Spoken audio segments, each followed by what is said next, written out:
few months ago, I was recording a video and somebody noticed that in the shelf behind me, I had a bottle of water, plastic bottle. And she made a comment about it, and I really stopped to think. And I was so grateful that somebody reminded me that how easy it is to pick up a bottle of water in plastic container and not think anything about it. But recycling and reusing has become a really big way of living in our world today, and certainly in my life now.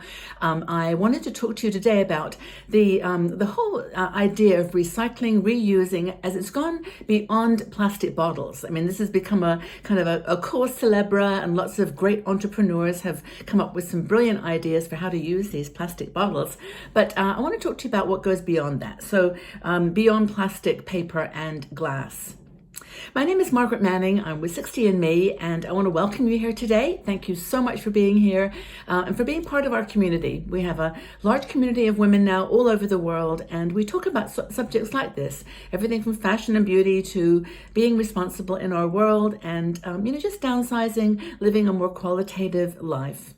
So, plastic.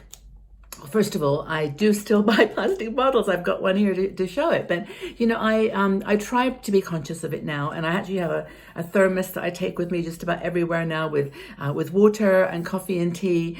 And it's just one extra step, one little thing that you can do when you're going out the door. Instead of thinking, oh, I'll just pick up a bottle of water, I'll take my thermos with me. And I've had fun shopping for thermoses. I love this one. But anyway, I think, it has made a difference. People are more conscious now of not taking, just picking up a bottle of water, but reusing and recycling. When I was in Bali a couple of years ago, there was a big initiative around plastic. And there were actually two teenage sisters.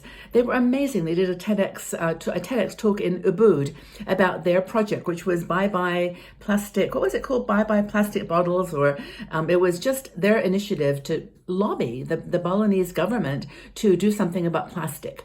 And so now plastic bags are banned in Bali, and there are lots of initiatives around refill stations. One of my great friends, Alex, too, because they're working with a whole community of people now around Asia, not just in Bali, to set up recycling water stands where you can just take your thermos and you can fill up your water and not have to buy a plastic bottle.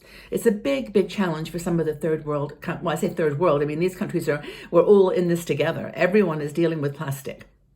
And it's funny in a way that the countries like Bali and in Indonesia have done a lot to sort of set up some controls. And a lot of it, of course, is due to us as tourists. We go there and we throw our bottles down and don't think about it, but the people have to live with our waste. So anyway, plastic is one that I think a lot of people have done something with and created multiple products. Upcycling.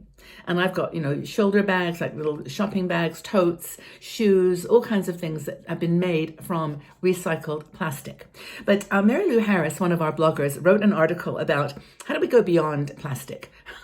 There's so many other things that we can recycle. And she talks about a trip she took to Kenya where she was, I think in a hotel, and she just happened to notice these really cute little multicolored animals made out of she didn't know what they were made out of, and they were really sweet, and they were souvenirs and great for little children to play with, and they had a lovely draw attraction to them. But she found out that they were salvaged from not plastic but flip-flops. You would never think that people would leave their flip-flops, but they do. They just leave them on the beach, or they just go into the water and then they get washed up. So in Kenya, they actually decided to make little toys and decorations from the flip-flops and sell them. It gives them some jobs and an industry to work with, but it also gives another life to something that was thrown away. And she talks about this company called Ocean Soul, which is also transforming recycled flip-flops into inspiring art. And they make them into new beach shoes. which is totally logical. They were shoes and discarded and got torn and in the water. Now they're recycled and they're making them into shoes. Maybe you've done something like, maybe you bought something that was recycled from flip-flops or another unusual waste product that you hadn't really thought of. But I love that these entrepreneurs are just doing this, and they're actually deciding, we're not going to just let it go. We're going to rebuild. We're going to reconstruct. So another thing that that Mary Lou talks about is cork. Now, when I was in Portugal recently, I didn't realize that Portugal is like the land of cork. This is where cork is made. It's like the number one supplier of cork in the world. But a lot of people collect their corks from wine bottles, and or they just throw them away, or they don't even think about it. They throw them in the trash for landfill. But if you save your corks, there are donation points. I think she said there's about 3,000 collection points in the States with a group called Recork America. And so if you are a wine drinker, maybe even two or three bottles a week, over the end of the month or 2 months, you've got a really, really good collection. Just take them down to the recycling place, and they will turn them into things like shoes. The soles of shoes are made from cork, and then certain kinds of yoga equipment is made with recycled cork. So cork is a really good one, and you can save that from and this is the thing I was wanted to remind us all, is that when we throw that stuff into the garbage, like a lot of us have recycling in Switzerland, for example, it's quite strict. But, you can just throw it into the bags. You can buy these bags that cost you money, and then they burn them.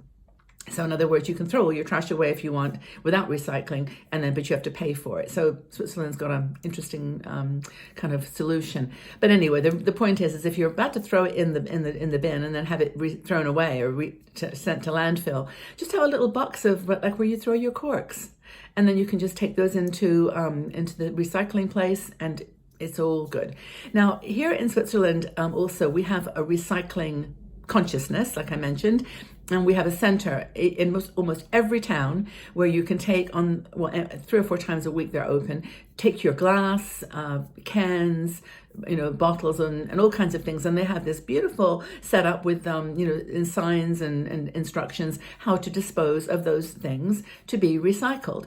So, maybe you've got something like this in the States and other parts of the world, Canada, England, that we're reaching here with 60andMe. But wouldn't it be cool if we could just do something to make a difference here?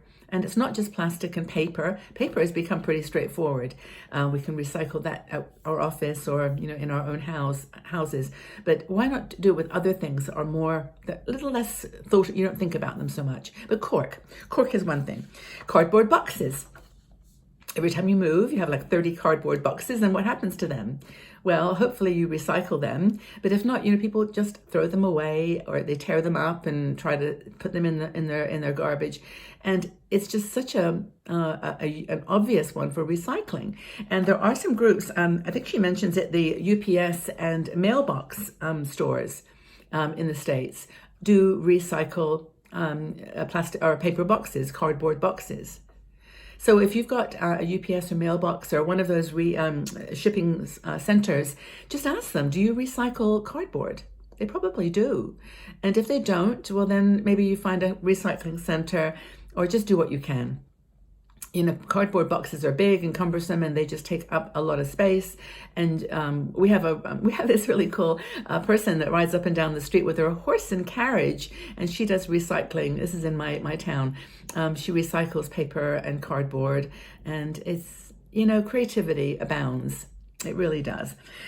So I think we've said that plastic is pretty much a given. We've got ways to recycle plastic now. We can see the things that are being made from plastic, but do the water refill too. I saw one at Euston Station in London. There was a water recycling station, not just a tap where you could fill up your bottle, but it was actually a real station where you could put your mug in there, or your thermos, and fill it up with fresh water. And that's in Euston in London. So it's got to be practice around the world. Airports, of course, have a lot of just a tap where you can fill up your water. Water, plastic, I think we can be pretty creative. I made my note. It was bye-bye plastic bags. That was the one in Bali. And they've turned stuff into, they've encouraged people to turn plastic into shampoo bottles and packing materials and trash bags and tote bags, as I mentioned, and countertops, kitchenware. We can do this. We can be creative. And if we support these companies that are doing practical things to recycle, it would be helpful. And Mary Lou Harris's article goes into quite a bit of detail on this, and check it out because she's got some great links for you to follow up on too. So, do you find that you're recycling on an individual basis? Are you doing something in your home, collecting corks, not buying plastic bottles, doing something practical on an individual level? Tell us what you're doing, because I think that, and I know it always feels like we're just irrelevant in this whole challenge that we've got about recycling and use of consumer goods. And we just, what's the point? Like my little piece isn't going to make a difference. Well, if everybody said that, nothing would change. So I think this is maybe just a conversation today is just think about it. How can you recycle on an individual basis in your home? How can you support businesses that are making things out of recycled products? Let's have a chat. Let's have a conversation about it. What kind of recycling do you do? Let's share and get some ideas from each other. And thank you to the person that reminded me about my plastic bottle. I'm going to make a big effort, even more of an effort now, to not do that so much and kind of recycle the water and recycle plastic and other things as well. So thanks again for being here, everybody. Hope it was a good conversation for you. I always enjoy talking to you about these things. And please stay tuned. Check out our other channels. We have a YouTube channel now with over 1,500 videos. We have our website, of course, Facebook. We have a Patreon group if you want to support us on a more personal level, kind of a VIP group that we've put together. And of course, our shop, 60andmeshop.com. It's brand new, and I think it's really cool. There's lots of wonderful stuff to explore. But thank you for being here. Thank you for being part of our world, and look forward to chatting again. Bye-bye for now.